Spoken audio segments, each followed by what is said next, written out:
Hey guys, tonight we're diving headfirst into a topic that's been whispered about for millennia. Shrouded in desert dust and the mystique of ancient temples, the brutal truth about ancient Egyptian curses. Imagine, if you will, the scorching sun beating down on golden sands, the air thick with the scent of spices and something else. Something ancient. Something watchful. You're trudging through an excavation site. Dust motes dancing in the shafts of light piercing through a newly opened tomb.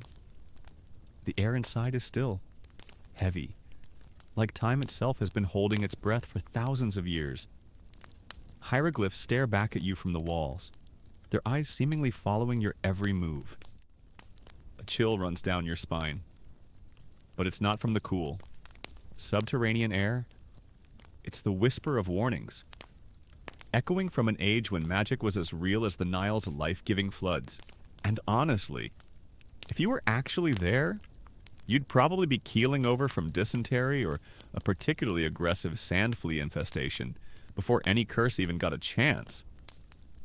So, before you get comfortable, take a moment to like the video and subscribe, but only if you genuinely enjoy what I do here. Tell me, where in the world are you tuning in from tonight? And what time is it now? Dim the lights. Maybe turn on a fan for that soft background hum. And let's ease into tonight's journey together. You find yourself standing on the threshold of an ancient world, a place where the line between life and death, the mundane and the magical, was impossibly thin. The Egyptians, masters of permanence and preservation, weren't just building tombs for their dead. They were crafting elaborate safeguards, supernatural deterrents designed to protect their eternal slumber and the vast treasures accompanying them into the afterlife. These weren't your typical beware of dog signs. These were cosmic warnings, believed to be enforced by vengeful deities, restless spirits, or the sheer concentrated power of a pharaoh's will. Think about it from their perspective. You've spent your entire life, and often your afterlife preparations, meticulously planning for eternity. You've accumulated wealth, carefully chosen the finest grave goods, and designed a tomb that's meant to last forever. The last thing you want is some opportunistic grave robber, or even worse, a casual trespasser, disturbing your eternal rest, or even more offensively, pilfering your golden sandals. So, you employ every tool at your disposal, and in ancient Egypt, one of the most potent tools was the curse. Now, when you picture an ancient Egyptian curse, your mind probably jumps straight to those Hollywood blockbusters dust swirling, sarcophagi bursting open, vengeful mummies lumbering out with glowing eyes. The Curse of Tutankhamun undoubtedly comes to mind, with its tales of explorers dropping like flies after disturbing the boy king's rest. And while that particular narrative is fascinating, and we'll certainly touch on it, the reality of ancient Egyptian curses was far more nuanced, and in many ways, far more pervasive than the silver screen lets on. It wasn't always about instant, dramatic death, sometimes. It was about a slow, creeping misfortune, an insidious unraveling of your very existence. You see, these curses weren't just generic warnings. They were often highly specific, tailored to the perceived offense. Imagine reading an inscription that promised your Ka, your life force. Your spirit would be denied sustenance in the afterlife, leaving you to starve for eternity. Or perhaps your children's children would suffer from debilitating diseases, a curse stretching across generations. This wasn't just about scaring off a petty thief. It was about striking at the very core of an Egyptian's being, their deepest fears about their eternal fate and the well-being of their lineage. The language used in these inscriptions was often vivid and terrifying, designed to instill genuine dread. They spoke of the earth refusing to embrace your body, of your name being erased from history, a fate worse than death for a culture obsessed with eternal remembrance. One common historical truth that often gets overlooked is that these curses were not exclusive to grand royal tombs. While the pharaohs certainly had their share of elaborate spiritual deterrents, curses, or at least powerful negative injunctions, could be found in a surprising variety of contexts. You might find them inscribed on everyday objects, designed to protect personal property or even to settle legal disputes. Imagine a curse on a boundary stone, ensuring no one dare to move it, or on a simple vase, safeguarding its contents. This widespread application suggests a deep societal belief in the efficacy of these warnings, far beyond just the sanctity of a king's burial. Ancient Egyptians truly believed in the power of the spoken word, especially when backed by divine authority. A fascinating lesser-known detail about these curses is they're often mundane, almost bureaucratic. Many curses were, in essence, legal threats or religious pronouncements, rather than outright magical spells in the way we might imagine. For instance, some tomb inscriptions warned that anyone who disturbed the deceased would face the wrath of the local council, or be held accountable by the gods in a very specific, almost prosecutorial manner. It wasn't always a supernatural, instantaneous punishment, but rather a solemn declaration of divine or earthly justice that would eventually catch up with the offender.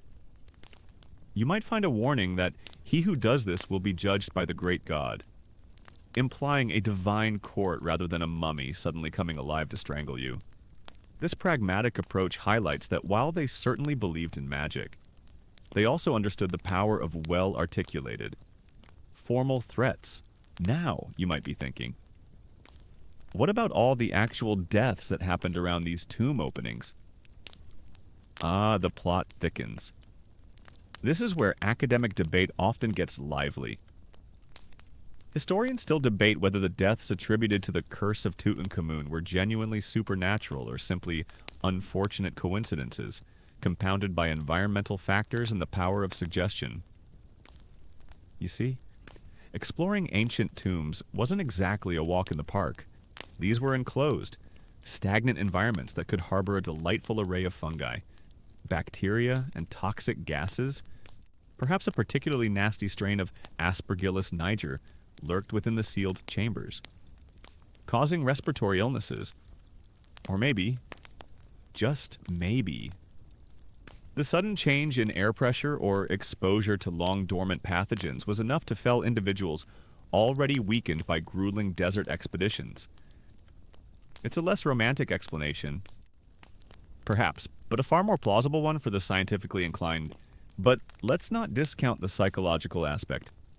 Imagine being told, repeatedly, that disturbing a sacred space would bring ruin upon you. Then, imagine a series of unfortunate events beginning to unfold around you. The human mind is a powerful thing, and the stress, anxiety, and sheer terror of believing you are cursed could certainly take a toll on one's health. The power of suggestion, the nocebo effect, could manifest in very real physical symptoms. It's a bit like when you convince yourself you're coming down with a cold, and suddenly you start sneezing, on a grander, more terrifying scale. That's what the fear of a curse could do. So, as you slowly become accustomed to the ancient dust motes dancing in the dim light of your imagination, remember that Egyptian curses were a multifaceted phenomenon. They were a blend of spiritual belief, legal threat, psychological warfare, and sometimes, perhaps, just plain bad luck disguised as divine retribution.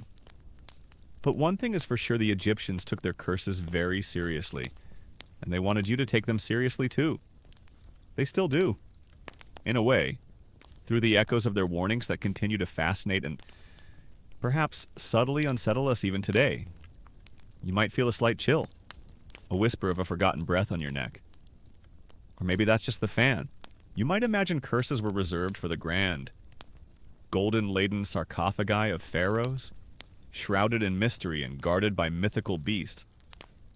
And while those certainly existed, and were often the most elaborate, the brutal truth is that ancient Egyptian curses were a far more democratic affair, woven into the very fabric of daily life.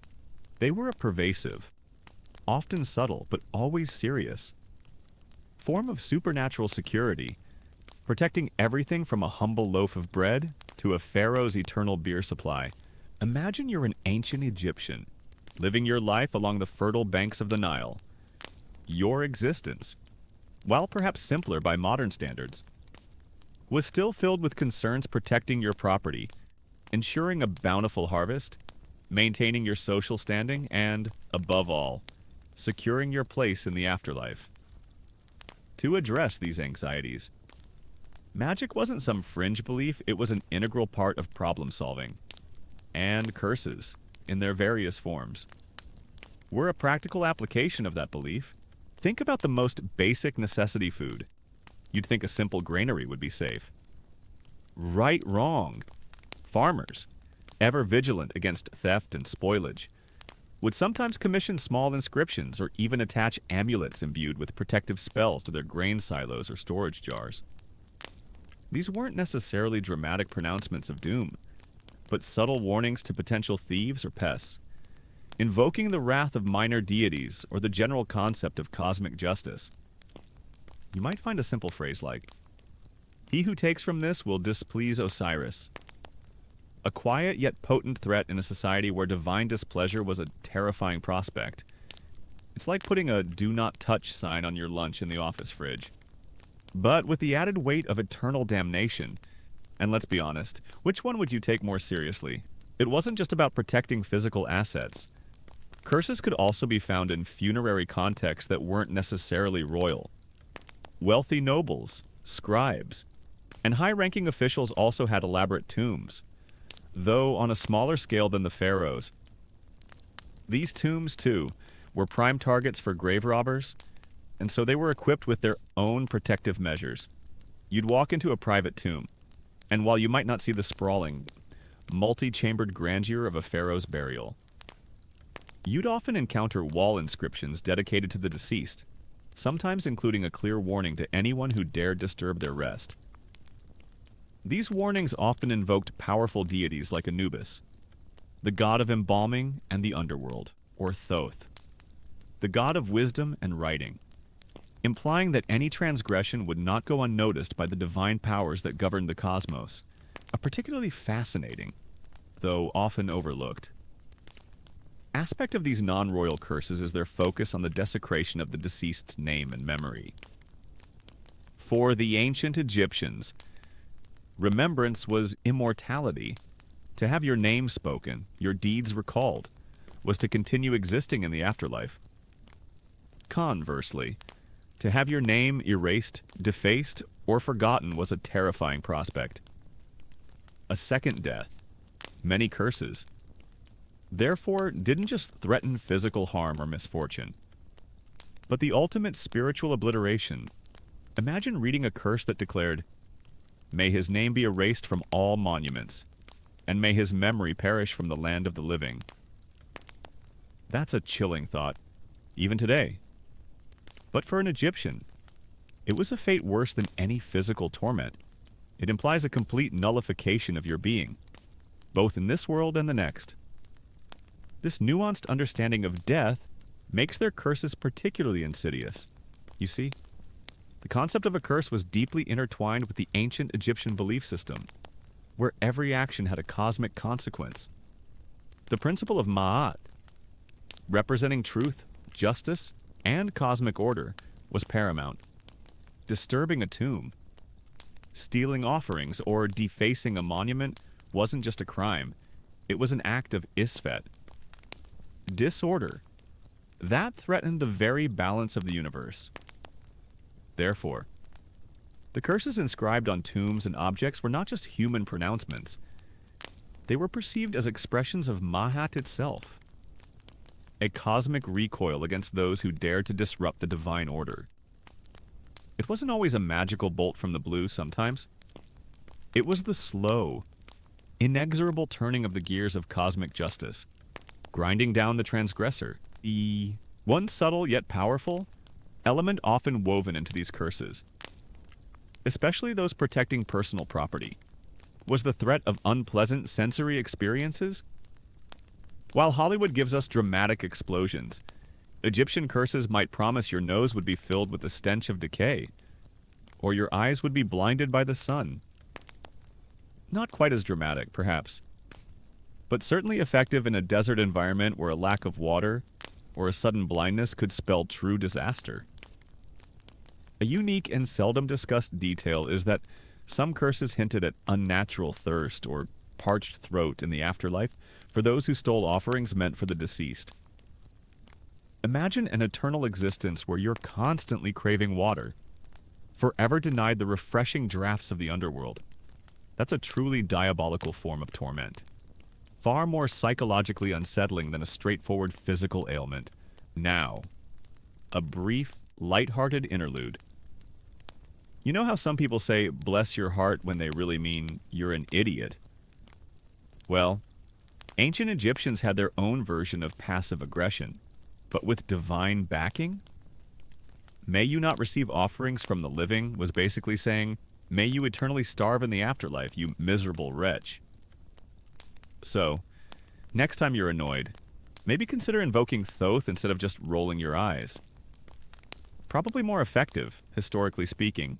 Historians still debate the extent to which these curses were literally interpreted versus serving as symbolic deterrents. Was every Egyptian genuinely terrified that a god would personally smite them for taking a pottery shard? Or was it more about maintaining social order and respect for the dead through religious admonition? The answer, like most things in history, is likely a nuanced blend of both. For the devout, the threat of divine retribution would have been very real and terrifying. For the more pragmatic, it would have served as a powerful social and legal deterrent, backed by the implicit threat of community ostracism or even physical punishment. Consider the specific phrasing of some of these curses. They often began with a direct address to the potential transgressor, using the second person, as for you, who shall... This directness made the threat personal and immediate, leaving no doubt about whom the curse was intended for. You, the potential grave robber, the disrespectful visitor, the casual vandal, were being directly warned. The very act of reading the inscription was an act of engagement with the curse, drawing you into its potential sphere of influence. It wasn't some general warning to the universe, it was a specific, personalized threat directed straight at your soul. So, the next time you picture an ancient Egyptian curse, expand your mental image beyond the grand pyramids.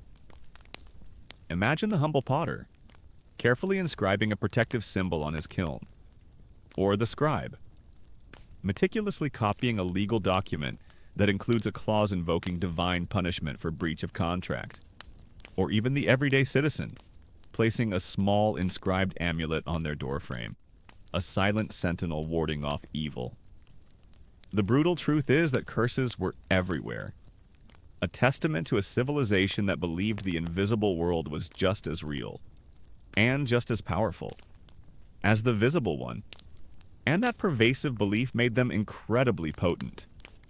Whether the threat was supernatural or simply psychological, you're now delving deeper into the arcane world of ancient Egyptian magic, a place where the air hums with unseen forces and the ground beneath your feet feels charged with ancient power.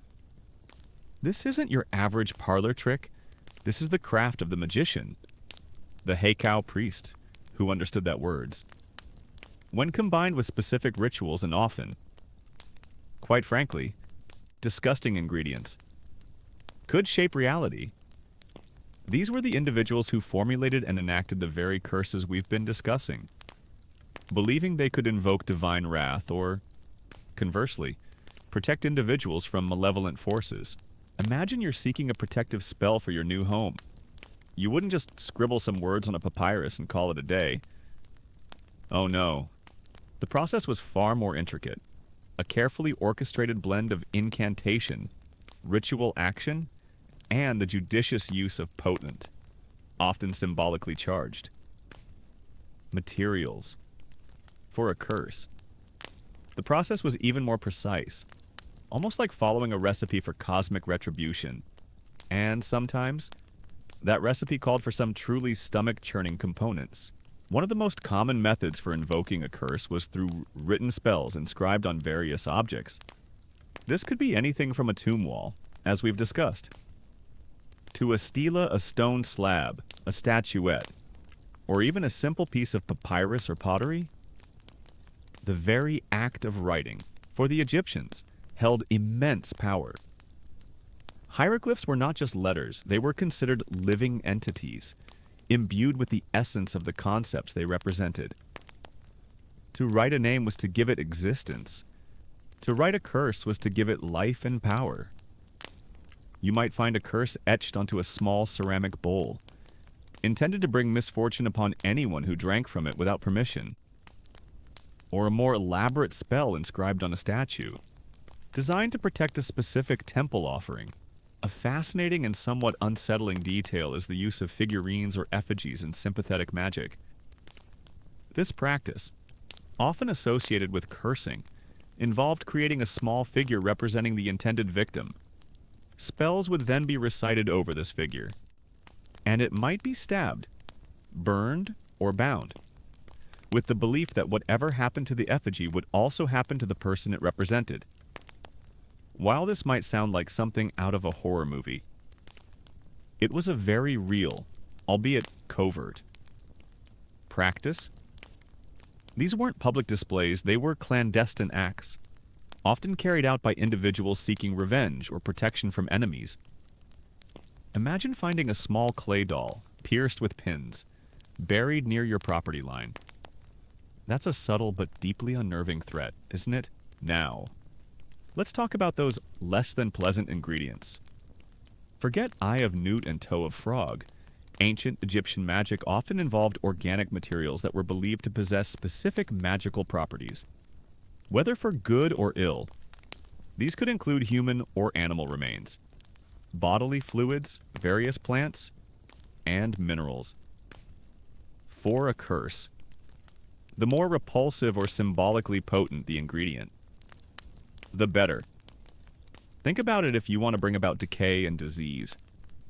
What better to include than something already decaying? For example, excrement from specific animals, yes.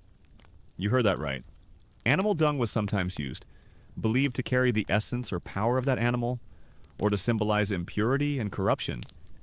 You might find spells that call for the blood of a black pig, or even human saliva or urine, as conduits for magical energy.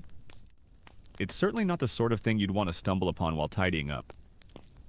This use of seemingly vile substances wasn't arbitrary, it was deeply symbolic, aiming to evoke a particular outcome, if you wanted to cause illness.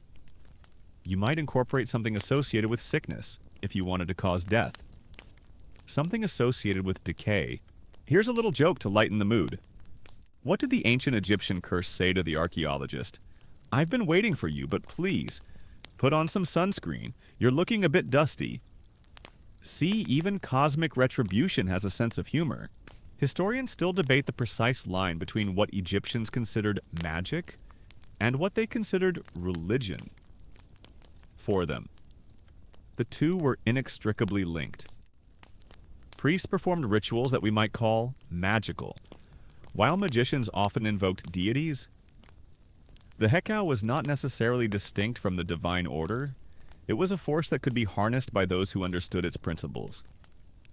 Often through divine sanction, the effectiveness of a curse, therefore, wasn't just in the words or the ingredients, but in the belief that the gods themselves would endorse and enforce the magical act. It's a complex interplay where human intent, ritual precision, and divine will all converged. The recitation of specific incantations was crucial. These weren't just random words, they were powerful utterances, often poetic, rhythmic, and invoking the names of various gods and goddesses associated with justice, retribution, or chaos. The Hekau priest would utter these words with specific intonation and emphasis, believing that the very sound waves carried the magical energy. Imagine the low, resonant chant echoing in a dark chamber, the air thick with incense. As the magician meticulously performs each step of the ritual, the atmosphere itself would have been designed to enhance the psychological impact. both on the practitioner and, by extension, on the intended target of the curse. Furthermore, the context and timing of a curse's enactment were often vital. Magicians paid close attention to astrological alignments, the phases of the moon, and specific auspicious or inauspicious days.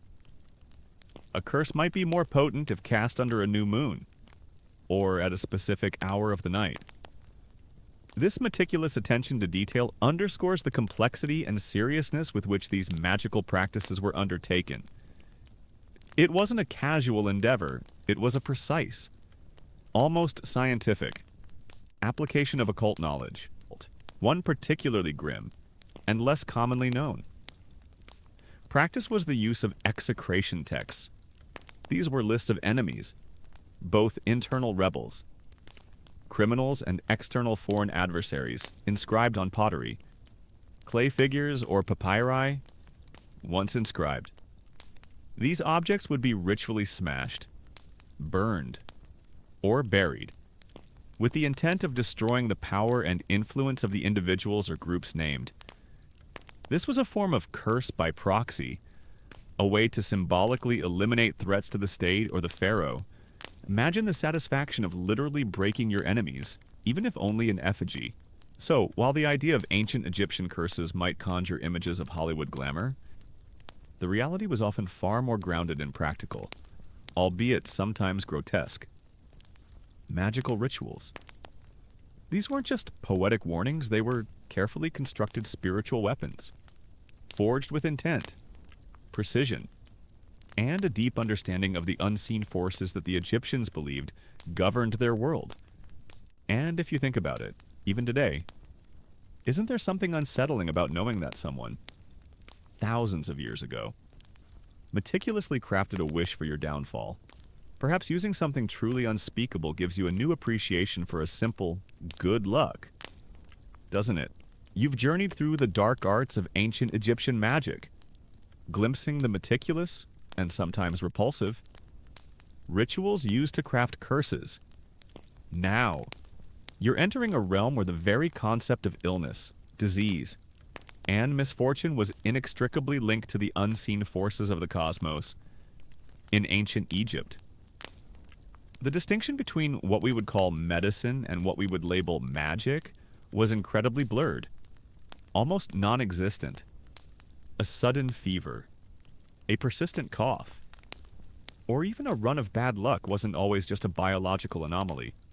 It could be interpreted as a divine punishment, an attack by a malevolent spirit, or indeed, the manifestation of a curse. Imagine you wake up one morning with a splitting headache and a churning stomach. In our modern world, you'd reach for some ibuprofen and maybe a ginger ale. In ancient Egypt, your first thought might be, who have I offended? What taboo have I inadvertently broken?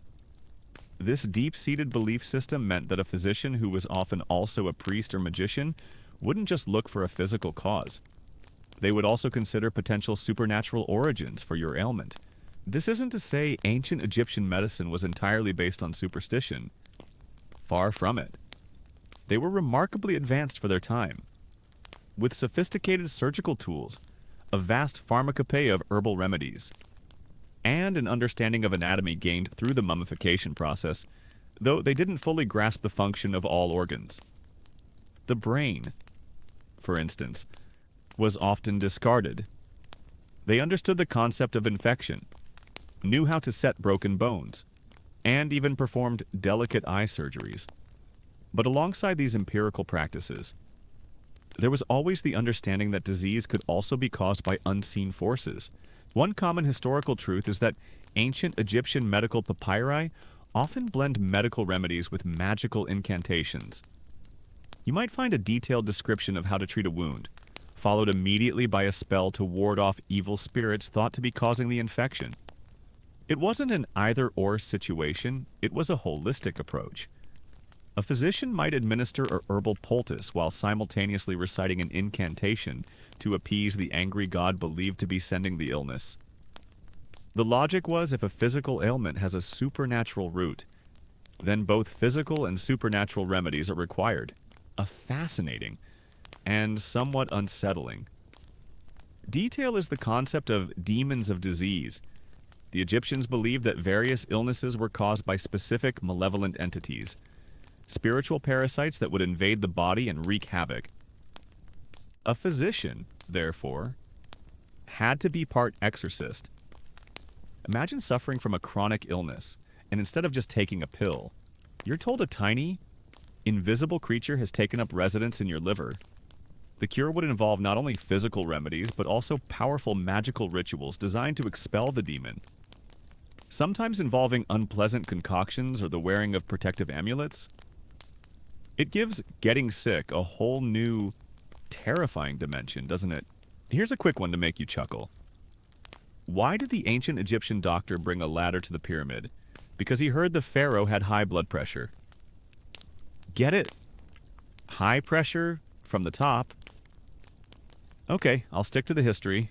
Historians still debate the precise balance between empirical observation and magical belief in ancient Egyptian medical practice. Was the magic a placebo effect, designed to reassure the patient while the natural remedies did their work? Or did practitioners genuinely believe in the efficacy of the spells themselves? It's likely both. The power of belief, for both healer and patient, would have been immense. If you truly believed a magical incantation would cure you, your body might just respond, especially in cases of psychosomatic illness. And conversely, if you believed you were cursed, the psychological stress could certainly manifest in physical symptoms. The diagnosis process itself would have been a blend of the observational and the interpretative. A physician would examine symptoms, much like today, but they would also consider contextual factors had the patient recently visited a tomb. Had they offended someone? Had they neglected their offerings to the gods? The answers to these questions could influence the diagnosis and the prescribed course of treatment. This integrated approach highlights a worldview where the physical and spiritual realms were constantly interacting and influencing each other. Furthermore, preventative magic was just as important as curative magic. Many amulets and charms worn by Egyptians weren't just for fashion, they were protective devices, designed to ward off evil spirits, prevent illness, or deflect the power of curses. You might wear an ankh, the symbol of life, to ensure vitality, or an eye of Horus, to ward off the evil eye and protect against malevolent gazes. These were everyday forms of self-protection, weaving magic seamlessly into their daily attire and routines. It's like wearing a lucky charm, but with the added conviction that it's literally deflecting supernatural projectiles. Consider the role of dreams in diagnosis and treatment. Dreams were often seen as messages from the gods or from the deceased, and a physician might interpret a patient's dream to understand the spiritual root of their illness.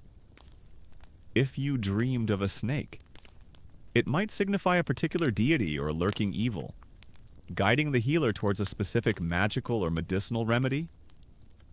This added another layer of complexity to their diagnostic methods, making the process far more intuitive and less purely empirical than modern medicine. So, when you consider ancient Egyptian curses and their impact, remember that they weren't just about the sudden, dramatic, Hollywood-style doom. They were also about the insidious, often terrifying possibility that your very health and well-being could be undermined by unseen forces, perhaps unleashed by a careless act or the malicious intent of another. A simple sneeze could be a sign of a looming curse, a persistent ache the work of a vengeful spirit. It's a chilling thought, especially when you realize that even a common cold might have been treated with a spell alongside a spoonful of honey and herbs. The Egyptians lived in a world where every symptom had a potential supernatural echo, making health not just a matter of biology, but a constant negotiation with the divine and the demonic. You've come to understand that ancient Egyptian curses weren't always about mystical zaps and ghostly apparitions. They were deeply woven into their understanding of health and well-being, blurring the lines between magic and medicine. But now, prepare yourself for a far more visceral and brutal truth. Many of these curses, particularly those guarding tombs, didn't need supernatural intervention at all. They were enforced by very human hands, often with terrifyingly real and lethal consequences. Imagine you're a desperate tomb robber in ancient Egypt, the promise of glittering gold and precious artifacts clouding your judgment. You've heard the whispers of curses. Sure, but hunger gnaws at your stomach, and the allure of untold riches is too strong to resist. You creep into a newly discovered tomb, heart pounding, convinced you can outwit the gods. What you might not realize is that the most immediate threat wasn't a spectral pharaoh, but a very much alive, very well-armed temple guard, or a band of ruthless tomb protectors.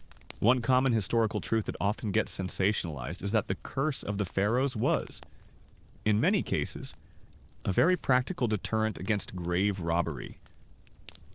The ancient Egyptians weren't naive. They knew their elaborate burials, filled with gold, jewels, and finely crafted goods, would be irresistible to thieves. So, alongside the spiritual warnings, they implemented highly effective and often brutal security measures. These weren't just decorative threats, they were serious statements of intent, backed by lethal force. A fascinating and grisly detail is the use of booby traps in some tombs, though not as elaborate as Hollywood portrays. Forget rolling boulders and collapsing ceilings. Ancient Egyptian traps were far simpler, but no less deadly. Think about hidden pits, false floors designed to give way to spikes, or even cleverly concealed tripwires that would release heavy stones. These weren't magical constructs. They were engineered hazards designed to physically impede and injure intruders. Imagine plunging into a hidden pit, only to find yourself impaled on sharpened stakes. That's a curse with a very sharp point, isn't it? Here's a quick, slightly dark joke. Why did the grave robber bring a map to the tomb? He didn't want to get lost, or, cursed by a well-placed spike pit? Historians still debate the true prevalence and sophistication of physical traps in ancient Egyptian tombs. While Hollywood loves to exaggerate, archaeological evidence suggests they were used sparingly, likely due to the effort involved in their construction and the risk they posed to legitimate personnel. However, the threat of such traps, whether real or exaggerated, certainly added to the mystique and fear surrounding tomb desecration. The unknown dangers lurking within would have been just as effective as any magical warning for a potential thief. But the most potent human enforcement mechanism was the organized system of tomb guardianship and, crucially, the severe penalties for grave robbery. The Egyptians had special police forces or temple guards whose job it was to patrol necropolises and protect tombs. These weren't just guys with spears, they were dedicated professionals, often living near the burial sites, constantly vigilant. If you were caught, the punishment was swift, public, and agonizingly brutal. We have historical records, particularly from the New Kingdom, that detail the trials and punishments of grave robbers. These weren't just slaps on the wrist. You could be beaten senseless, have your nose and ears cut off, or even be impaled on a stake and left to die a slow, agonizing death as a warning to others. Imagine seeing the mutilated bodies of fellow thieves left outside the necropolis gates. That's a far more immediate and terrifying deterrent than any whispered curse from a forgotten god. This kind of brutal public spectacle served as a powerful, very real curse on anyone contemplating similar crimes. Consider the psychological impact of such public punishments. It wasn't just about deterring the individual, it was about sending a clear message to the entire community. The fear of divine retribution was certainly there, but the very real fear of excruciating physical pain and public humiliation would have been an equally, if not more, powerful motivator to stay away from sacred burial sites. The Egyptians understood human nature. They knew that a visible, tangible punishment was often the most effective. Furthermore, the system of informers and internal corruption also played a role. Sometimes, it wasn't an external thief, but a disgruntled worker, a desperate guard, or a corrupt official who would facilitate or participate in tomb robberies. When these individuals were caught, their punishments were often even more severe. as they were seen as betrayers of sacred trust. The paranoia this would have generated within the community of workers and guards would have been a constant internal curse on anyone considering illicit activities. You never knew who might report you. So, while the idea of a mummy's curse is undeniably more thrilling, the brutal truth is that ancient Egyptians were incredibly pragmatic. They understood that human greed was a powerful force, and they met it with equally powerful and undeniably brutal human countermeasures. The curses inscribed on tomb walls were certainly meant to instill a supernatural dread, but they were also a clear statement that society would enact its own form of curse, one involving pain, mutilation, and death on anyone who dared to disturb the eternal slumber of their revered dead. It's a reminder that sometimes the most terrifying monsters aren't supernatural, but simply human. You've delved into the practical, and often gruesome, realities of human-enforced curses in ancient Egypt. Now, you're fast-forwarding thousands of years, from the dusty, sun-baked plains of the Nile to the gaslit streets and bustling newsrooms of the early 20th century. This is where the ancient world collided with modern sensationalism, giving birth to the most enduring and pervasive myth of all, the curse of the mummy's return. Prepare yourself, because the brutal truth here isn't about ancient magic, but about the powerful, often unchecked influence of media and public imagination, fueled by dramatic headlines and an insatiable thirst for the supernatural. Your mind, like many others, probably immediately conjures images of Howard Carter, Lord Carnarvon, and the legendary discovery of Tutankhamun's tomb in 1922. This wasn't just an archaeological find, it was a global phenomenon, captivating the world's attention. And almost immediately, the whispers began. Not just whispers, actually, but booming newspaper headlines, speculating about the dire consequences of disturbing a pharaoh's eternal slumber. One common historical truth that is often misrepresented is that the curse of Tutankhamun was largely a media construct, skillfully amplified by journalists eager for a captivating story. Lord Carnarvon, the financial backer of the excavation, died just months after the tomb's opening from a mosquito bite that became infected, leading to pneumonia. This was, by all medical accounts, a tragic but mundane series of events. However, the press, particularly those in Britain and America, seized upon it. "Pharaoh's curse strikes," screamed the tabloids, and just like that, a legend was born, a fascinating and often overlooked. Detail is that Howard Carter himself vehemently dismissed the idea of a curse, finding it utterly ridiculous, he famously said. The only curse is that of the sensational press. Yet, his denials only seem to fuel the public's fascination. Every subsequent illness, every minor accident, every unfortunate event connected, however loosely, to anyone involved in the excavation was immediately attributed to the curse, if a researcher stubbed their toe. It was the mummy's revenge. If a dog barked too loudly, Tutankhamun was clearly displeased. This kind of selective reporting created a self-fulfilling prophecy in the public's mind. Here's a little historical chuckle. What's a mummy's favorite type of music? Rap music. Get it? Rap. Like bandages, I'm here all week. Folks, historians still debate the ethical implications of early 20th century journalism and its role in shaping public perception of ancient Egypt. Was it harmless entertainment? Or did it contribute to a broader misunderstanding of a complex ancient culture? Reducing it to a series of spooky tales, the sensationalism certainly sold newspapers, but it also created an enduring, often inaccurate, stereotype of Egyptian curses that still influences popular culture today. The curse of Tutankhamun wasn't an isolated incident. It became the template for countless other tales whenever an archaeological discovery was made, especially one involving a tomb or a mummy.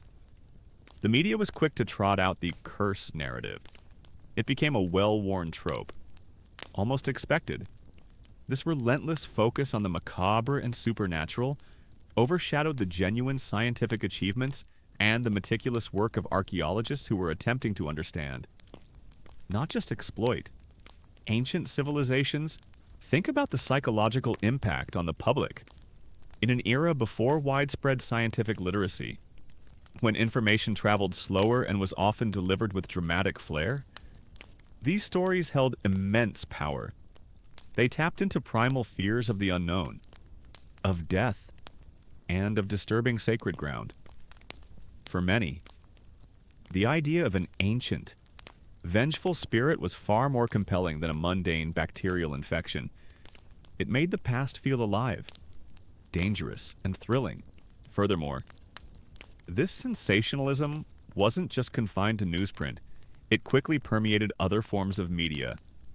Hollywood, ever quick to capitalize on public fascination, began churning out mummy movies, solidifying the image of the shambling, bandage-wrapped monster. Films like Universal's The Mummy, 1932, starring Boris Karloff, cemented these fictionalized curses in the collective consciousness. Suddenly, the ancient warnings weren't just abstract threats. They had a terrifying, cinematic face. You, the audience member, were now experiencing the curse vicariously through these dramatic narratives. One unique aspect of this phenomenon is how it intertwined with colonial attitudes of the time. The idea of a curse often served as a convenient justification for the perceived dangers of messing with ancient lands or disturbing the native spiritual beliefs, even if those beliefs were heavily reinterpreted through a Western, sensationalist lens. It was a subtle reinforcement of the otherness of ancient Egypt, making it seem both fascinating and inherently dangerous. So, as you drift further into the quietude of this historical journey, remember that the curse of the mummy that you likely grew up hearing about is a testament to the power of storytelling and the enduring human desire for a good mystery, even if it means bending the truth a little. It's a reminder that sometimes the most brutal truth isn't about what happened thousands of years ago, but how those stories were twisted and amplified in our own recent past.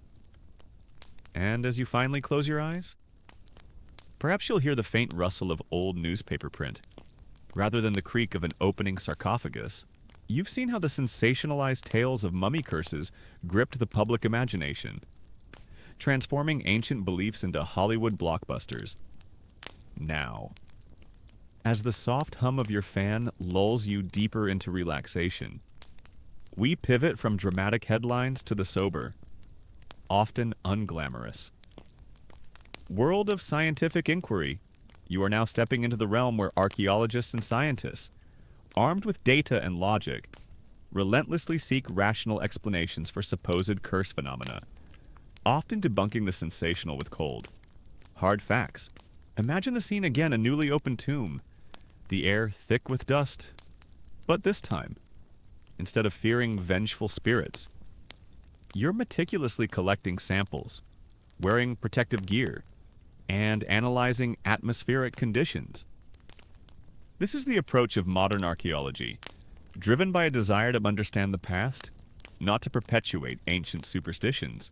One common historical truth that often gets lost amidst the thrilling tales is that many of the deaths and illnesses attributed to the curse of Tutankhamun can be explained by very mundane environmental factors.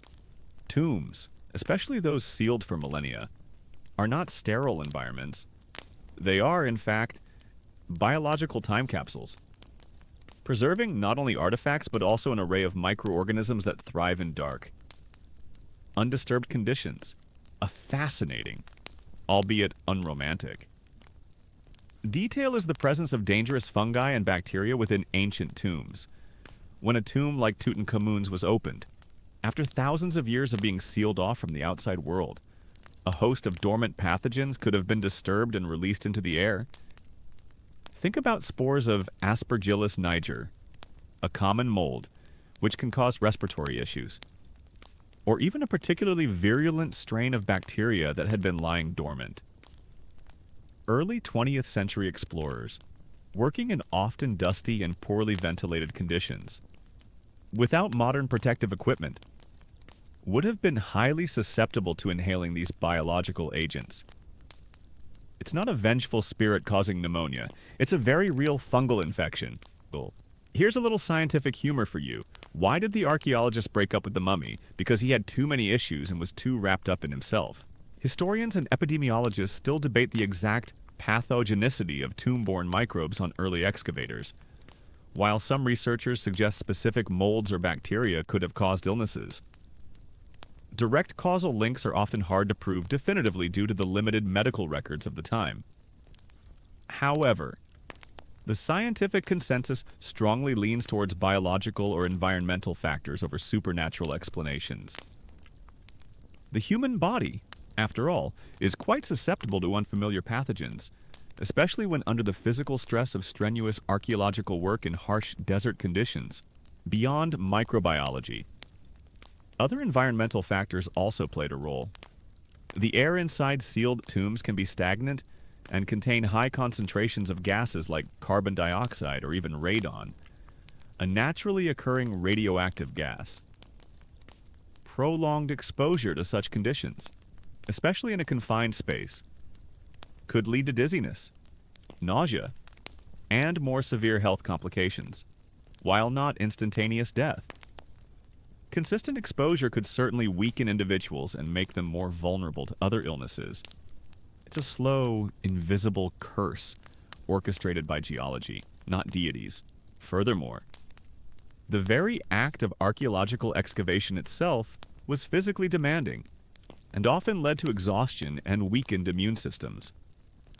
Explorers were working long hours in extreme temperatures, often with inadequate nutrition and hygiene. Such conditions make anyone more susceptible to common illnesses, let alone exposure to novel pathogens. The notion that every ailment was due to a curse conveniently ignored the harsh realities of their working environment. Consider also the power of the nocebo effect. Just as a placebo can make you feel better because you believe it will, a nocebo can make you feel worse if you believe something bad will happen. If early excavators were constantly bombarded with media reports of a curse and then experienced a common cold or a headache, their minds might immediately attribute it to the supernatural, amplifying their symptoms through fear and anxiety. The mind is a powerful thing, and the fear of a curse could certainly manifest in very real physiological stress responses. One often forgotten detail is that many individuals involved in the Tutankhamun excavation lived long, healthy lives, completely unaffected by any curse. Howard Carter himself, the man who actually opened the tomb, lived for another 16 years after the discovery, dying of lymphoma at the age of 64. Evelyn Herbert, Lord Carnarvon's daughter, who was present at the opening, lived to be 78. If a curse truly existed, why did it pick and choose its victims so seemingly randomly? Sparing the very individuals who had the most direct contact with the pharaoh's resting place. This selective curse is far more likely explained by chance, coincidence, and individual health predispositions. So, as you slowly succumb to the gentle embrace of sleep, remember that while the idea of an ancient Egyptian curse is thrilling and makes for great cinematic drama, the brutal truth, as uncovered by science, is often far more prosaic. The real curses were likely microscopic, environmental, or simply the very real dangers inherent in a demanding archaeological expedition.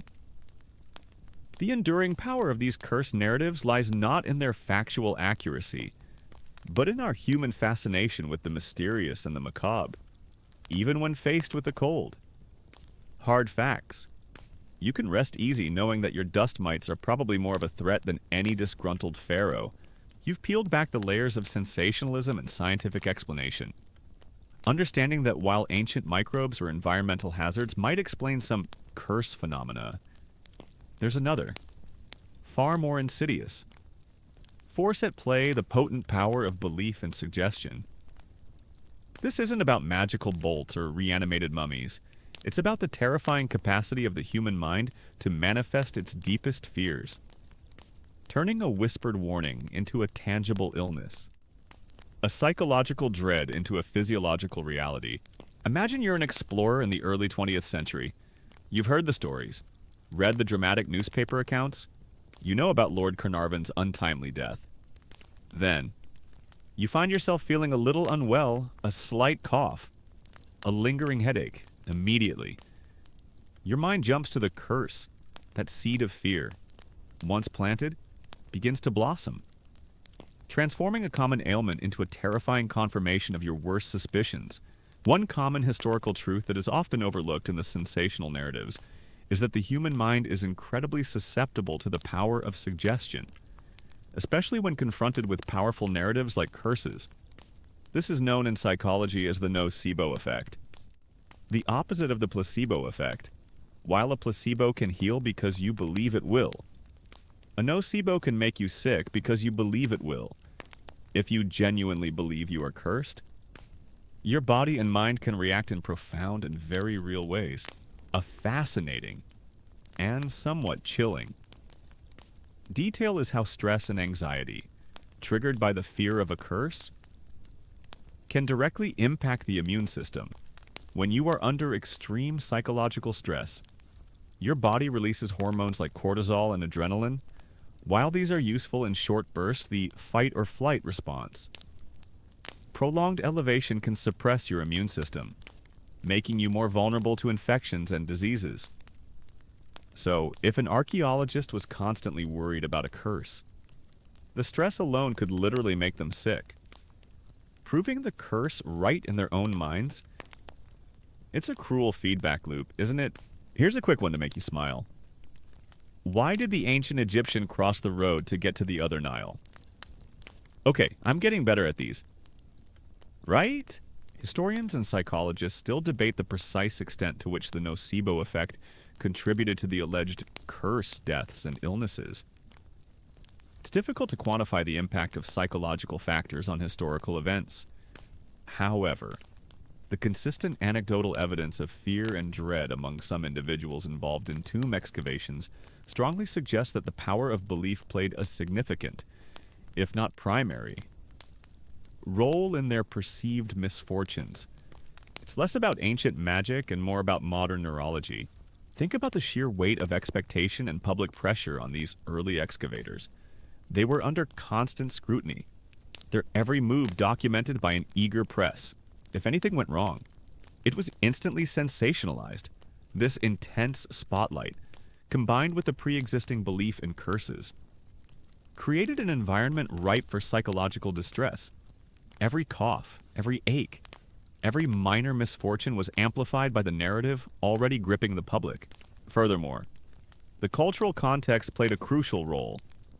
For the ancient Egyptians themselves, the belief in curses was deeply ingrained. Their worldview incorporated divine intervention and supernatural forces into everyday life.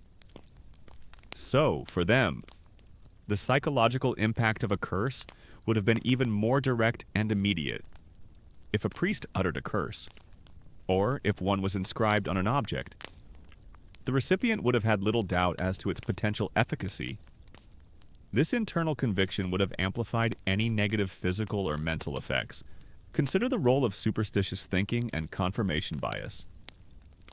Once the idea of a curse takes hold, individuals tend to selectively notice and interpret events in a way that confirms their existing belief. If something bad happens, it's the curse. If something good happens, it's an anomaly or simply overlooked. This cognitive bias reinforces the belief system, making it incredibly difficult to break free from the psychological grip of the perceived curse. You look for evidence of the curse, and your mind, eager to confirm its own biases, finds it everywhere. One particularly chilling, yet rarely discussed, aspect is the potential for self-fulfilling prophecy. If you genuinely believe you are doomed by a curse, you might unconsciously engage in behaviors that bring about that doom. Perhaps you neglect your health, become reckless, or simply lose the will to fight off an illness. Convinced that your fate is sealed, it's a tragic example of how the mind, when convinced of its own demise, can inadvertently usher it in. So, as you finally succumb to the gentle embrace of sleep. Remember that the most terrifying curses aren't always inscribed on ancient walls or conjured by ancient priests. Sometimes, they reside within the very depths of our own minds. Activated by fear, shaped by belief, and manifested by the incredible power of suggestion. It's a chilling thought, isn't it, that your own thoughts, when directed by external narratives, can hold such profound influence over your well-being? Perhaps tonight, you'll simply dream of quiet sands, undisturbed by fear, and finally find true rest.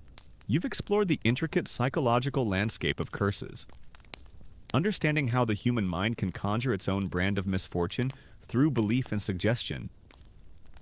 Now, as the soft, rhythmic soundscape of this narrative lulls you closer to slumber, we traverse thousands of years, from dusty ancient tombs to the glowing screens of your modern world.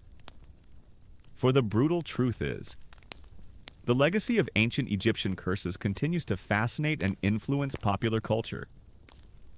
From Hollywood blockbusters to video games, keeping the mystique alive long after the last genuine curse was uttered. Imagine, for a moment, the sheer ubiquity of the mummy trope in entertainment. It's not just a passing fad, it's a deeply ingrained cultural archetype, immediately recognizable even to those with no knowledge of ancient Egypt. This enduring presence speaks volumes about our collective fascination with the unknown, the afterlife, and the terrifying consequences of disturbing the dead. One common historical truth is that the curse of Tutankhamun was the catalyst for the enduring popular image of the ancient Egyptian curse. While there were earlier forays into Egyptian Gothic in literature, Carnarvon's death and the subsequent media frenzy solidified the trope in the public consciousness. It was a real-life mystery that offered just enough ambiguity for people to project their fears and fantasies onto, without that specific event. It's highly likely the cinematic mummy as we know it might never have taken hold in quite the same way. A fascinating and often amusing detail is how Hollywood has consistently exaggerated and reinterpreted historical facts for dramatic effect. The slow, shambling, bandage-wrapped mummy, often brought back to life by a mystical incantation and seeking revenge, is almost entirely a creation of early 20th century cinema. The ancient Egyptians didn't believe their mummified dead would physically rise from their sarcophagi to enact revenge. Their concerns were far more spiritual: the integrity of the Kai and Ba soul and personality, the security of their grave goods for the afterlife, and the continuation of offerings. The cinematic mummy is a thrilling, yet entirely fictional interpretation of their complex beliefs. It's like turning a formal legal warning into a zombie apocalypse. Here's a quick one to make you giggle. Why don't mummies ever go on vacation? Because they're afraid of unwrapping. Historians and cultural critics still debate the long-term impact of these popular culture portrayals on genuine historical understanding. While they certainly pique interest in ancient Egypt, they often perpetuate stereotypes and misinformation. Do audiences understand the difference between the historical reality of Egyptian beliefs and the fictionalized curses of cinema? It's a constant challenge for educators to balance the allure of popular culture with the need for accurate historical context. The influence extends far beyond just movies. Think about video games, where ancient Egyptian settings and curse mechanics are a common feature. You might find yourself exploring pixelated tombs, solving puzzles to bypass ancient traps often far more elaborate than any real ones, and battling reanimated guardians or shadowy entities, all while the game subtly reinforces the idea of dangerous, mystical energies associated with these sites. Assassin's Creed Origins or Tomb Raider are prime examples, blending historical backdrops with fantastical, curse-laden narratives, even in literature and comic books. The trope persists, from pulp adventure novels of the early 20th century to modern supernatural thrillers. The ancient Egyptian curse remains a reliable plot device, a shorthand for danger, mystery, and forbidden knowledge. It taps into a primal human fear, the sanctity of death, and the consequences of violating it. You, the reader, are drawn into a world where the past can reach out and touch the present, often with dire results. One unique aspect of this cultural phenomenon is how the fear of the curse acts as a convenient, almost universal, plot device. It allows writers to introduce supernatural elements without needing extensive world building. The audience already knows what an Egyptian curse entails. It's a shortcut to instant peril and suspense. This readily available narrative framework ensures its continued use.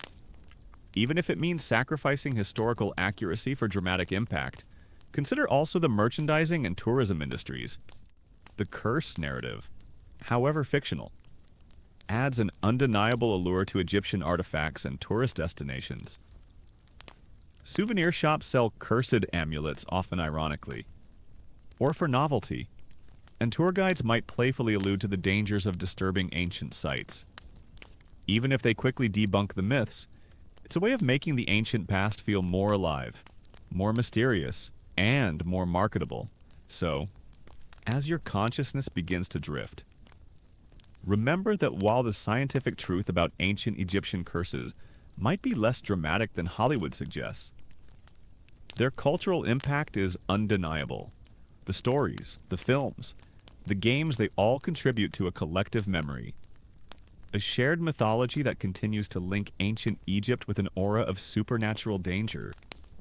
And as you finally close your eyes, perhaps you'll dream not of dusty sarcophagi, but of the flickering images on a screen, still haunted by the enduring, albeit fictional, echo of a mummy's curse.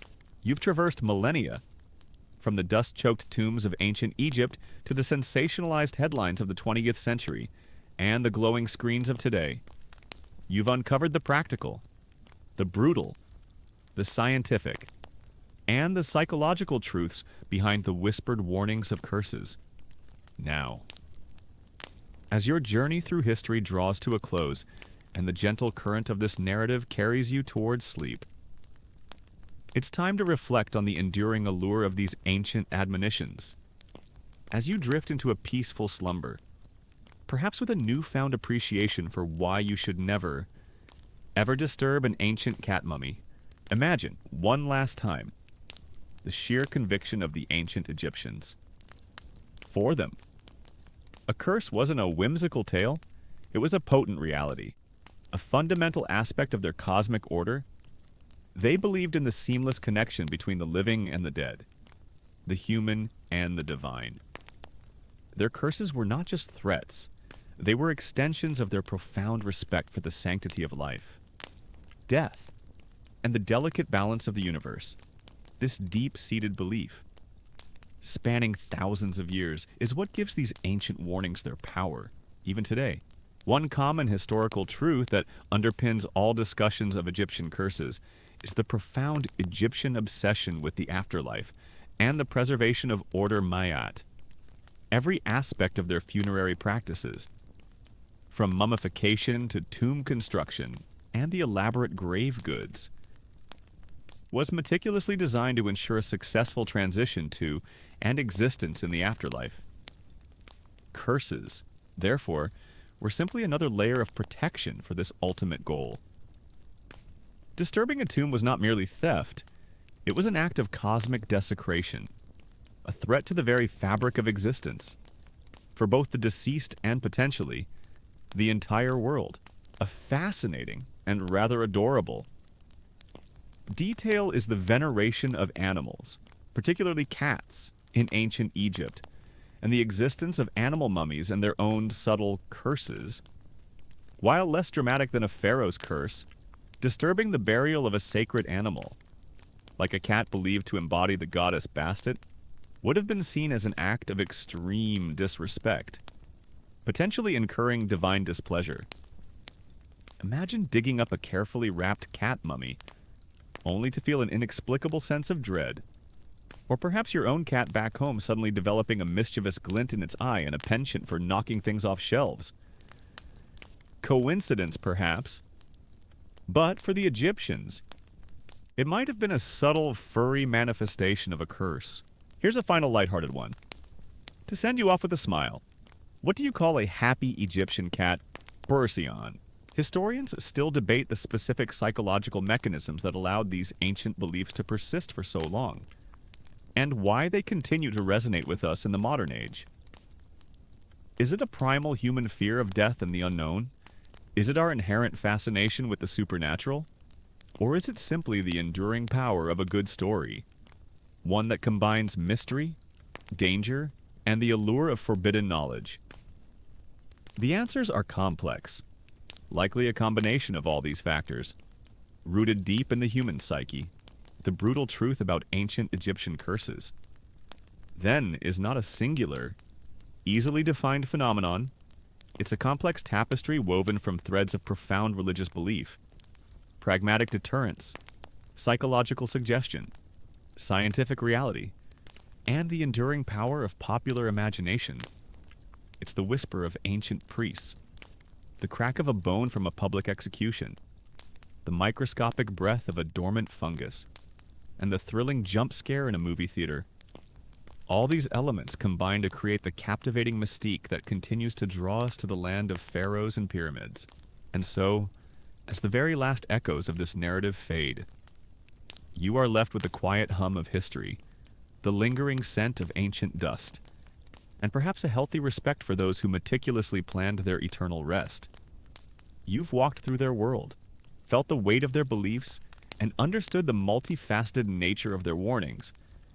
You've learned that some curses were very real, inflicted by human hands, while others were a product of fear and superstition, amplified by media, but all of them, in their own way, spoke to a fundamental human desire for order, protection, and the lasting legacy of a life lived now. As the last words gently recede into the quiet expanse of your mind, allow yourself to drift. The sun has set on the ancient sands, and the stars are beginning to emerge, just as they did thousands of years ago, watching over kings and commoners alike. The mysteries of the past blend with the comfort of the present, and all anxieties soften into the gentle rhythm of your breath. The stories have been told, the secrets unveiled. There is nothing left but peace. Your mind is calm, your body is relaxed, and the world outside holds no threats. Just quiet, dark, and the soft embrace of sleep.